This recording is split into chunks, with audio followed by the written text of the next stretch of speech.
აია სოფია, მსოფლიოს ერთ-ერთი ყველაზე ცნობილი და ისტორიულად მნიშვნელოვანი ქრისტიანული ტაძარი.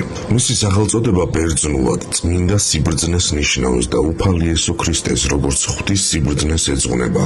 ტაძრის ისტორია მეოთხე საუკუნიდან იწყება. პირველი ეკლესია იმპერატორ კონსტანტინეს ეპოქაში აშენდა, თუმცა ხანძრებისა და აჯანყებების შემდეგ რამდენჯერმე განადგურდა.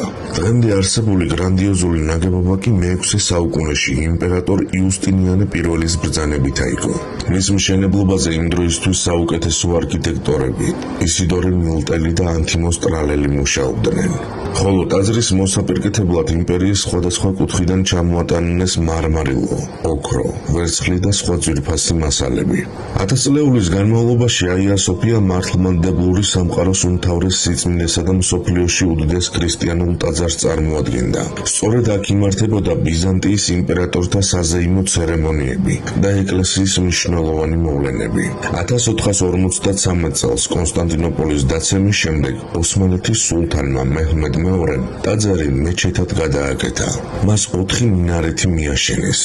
თუმცა საუკუნეების მიუხედავად შენობაში დღემდეა შემორჩენილი უნიკალური ბიზანტიური მოზაიკები და ქრისტიანული ხელოვნების არაერთი ნიმუში. 1935 წელს მუსტაფა ქემალ ათათურქის გადაწყვეტილებით აია სოფიას მუზეუმის სტატუსი მიენიჭა, ხოლო 1985 წელს იუნესკო მის მსოფლიო კულტურული მემკვიდრეობის სიაში შეიტანა. 2020 წელს თურქეთის სასამართლოს გადაწყვეტილებით აია სოფიას კვლავ მეჩეთის სტატუსი დაუბრუნდა და იმავე წლის 24 ივლისს 86 წლიანი პაუზის შემდეგ იქ მუსლიმური ლოცვა აღევლინა. ამ გადაწყვეტილებას მსოფლიოს მრავალ ქვეყანაში ფართო გამოხმაურება და დისკუსია მოჰყვა. დღეს აია სოფია მხოლოდ არქიტექტურული შედევრი არ არის.